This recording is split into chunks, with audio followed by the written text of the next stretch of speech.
find out who everybody is. You are? I am Ann Millen. Ann Millen. Rowland Millen. And Bob Millen. Okay, Millens, it's nice to meet you. So we are still fighting this fight. People ask us, why are you still doing this? And we're still doing it because we have great-grandchildren coming along. Robin, Holly, is almost as old as you are. Really? That's really, So that really old. puts things really in perspective, you know. She has autism. She had a severe reaction to her first DPT shot at 1 month old. And I look back at all of the parents today where the doctors still aren't telling them, they still are saying, oh, well, you'll get over it, you'll this, you'll that. Same thing I went through 45 years ago, and to hear the ignorance of them not recognizing encephalopathy and the symptoms that these children have, it just blows my mind. Now, she didn't have DTAP, she had DTP, which is what we DPT. Yeah, which is what we gave our children, and that's what Bella had, and that we didn't have DTAP then. Right, and they came out in like 93, 94 with the DPT because we were all complaining so much, and they said, oh, we are now going to fix it. We're going to come out with this new vaccine, the DPT, that the Japanese are using, and so everything died down because everybody thought things would be perfect now. Right, now and Andy still maintains, when Andy Wakeman, when he talks, that the DTP, the one that we gave our children, is way more dangerous, and the DTAP's causing so much damage. Can you imagine how much damage we cause in our day with our babies with the DTP? So, I was the director of the National Vaccine Information Center when we lived in Virginia with Barbara Fisher and Kathy Williams.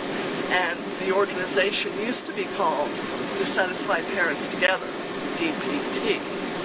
And then we changed it, or Barbara changed it to National Vaccine Information Center because MMR was coming in, polio was coming in, more people were saying different vaccines, so that's when they opened it up to all vaccines. But the DPT was the original that caused a massive amount of damage, and now the DTAP is still, in my mind, just talking to the parents on the ground, causing untold damage and death. Same thing. Around the country. Yeah. Same thing. They're all.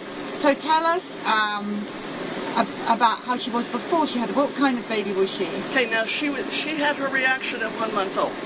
So they gave her the vaccine at 1 month. At 1 month. That's 4 weeks old. 4 weeks old. It was the first day I was able to drive. If mothers remember, you couldn't drive for the first month.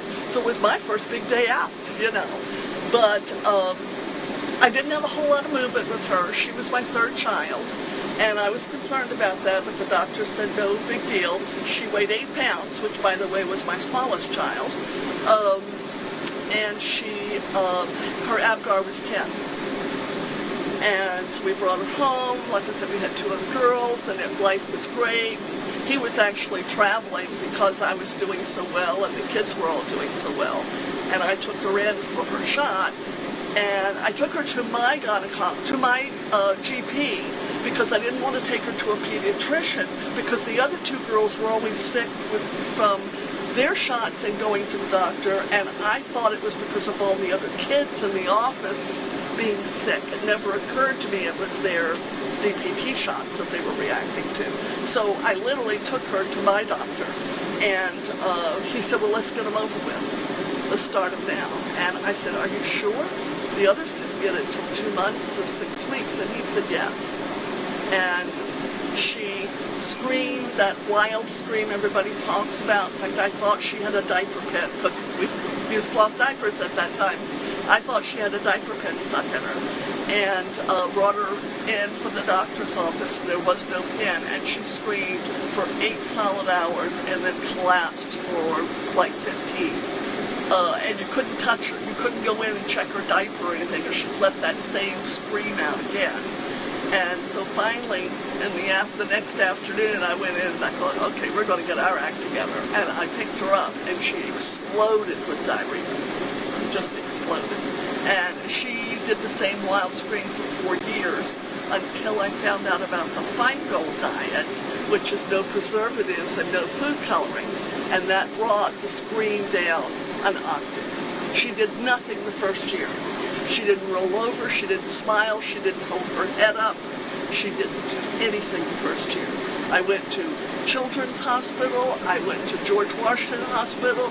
Georgetown actually said to me, bring her back when she could put the raisins in the bottle. Wow. And so now, today, how old are you now? 45. You're 45. And what do you do? What's your day like for you? Do you work? Work at Publix as a cashier. What? At where? Publix grocery store. Oh, fantastic, as a cashier. I did that once. I really enjoyed it, working as a cashier. Excellent for people with autism because it forces them to deal with the public, of which she is the biggest gossip in town. You are? Because everybody tells her stuff. Wonderful. Oh, that's great that you do that. And do you have friends at work? Yes, I have some friends at Publix. I also used to do karate and taekwondo, and I do CrossFit. So you're a fit person. I think karate and taekwondo is a very good thing for you to do. But the CrossFit keeps that blood flowing. Yeah. It is. How many jump ropes do you do at one time? Like 60. 60 jump ropes, yeah. That's my case. Oxygen. Excellent. Now you and your daddy. That's right. And what do you think about the whole vaccination? What's happened to your daughter? Well, to add on to what Ann has already said, the doctors told us when she was a couple months old that she'll never be able to do anything. You might as well put her in an institution. And we said no. With the help of the Lord, we're going to keep on keeping on. And today, you see what we did. It's wonderful. Mainly, Ann did most of it because I traveled a lot with my work. So. But you're a team. So, I had to make the money to pay for the doctors. Excuse me. No, it's true. It's cost a lot of money to get in. But... And you yourself, would you take a vaccination? Do they try and give you vaccines? I had a lot of them in the military. Oh, you were in the military? For 4 years. And an extra fifth one for the Berlin crisis. So I don't know how many shots I had. I don't know what they were when I had them. And being in the military, that wasn't your position to ask, I understand. When you're in the military, you're not in a position to ask. You just Right. do as you're told. Well, sometimes you'd get a piece of paper that said what it was, but you wouldn't know what it is. So we kept the records for a while, but I think we've disposed of them now in the last 30 or 40 years. And now they're probably trying to chuck flu vaccine and shingles and all these kind of things on you. When you get to a certain age, you get the old age vaccinations that they wheel out for everybody. You don't touch them? Not for me. I'm not old yet, you see. No, you're not old. You are definitely I'm only not. 78. And so you don't take any vaccine. They don't put you under pressure. No. They wouldn't dare mess with this family, I have a feeling. They don't mess with us. In fact, I had the flu a couple of years ago, and I went straight to the local med place to get whatever I needed to get over it, and I did. And I went to my doctor, and I said, maybe I need to break down and consider getting the flu shot. He said, I'll let you know when you need it. You said maybe I need to break. Okay. And you've gotten over that, I hope. Oh, yeah. You are never going to get it. He didn't give it to me. Good, thank God for that. My doctor knows his boundaries. God bless him. I had the flu shot. When did you have the flu shot? I don't know what year it was, but it was early in the military. And it's the sickest I've ever been in my life. I was out of work for three days in bed. And I've never taken another one, and that's been at least 50 years. Quite right, too. And I won't touch them. They ask me, the doctor asks all the time, ready for your flu shot? And I say no. And I won't take it. I'll just go in peace. Quite right. Quite right. Well, it's lovely speaking to you. Now, have you signed the bus?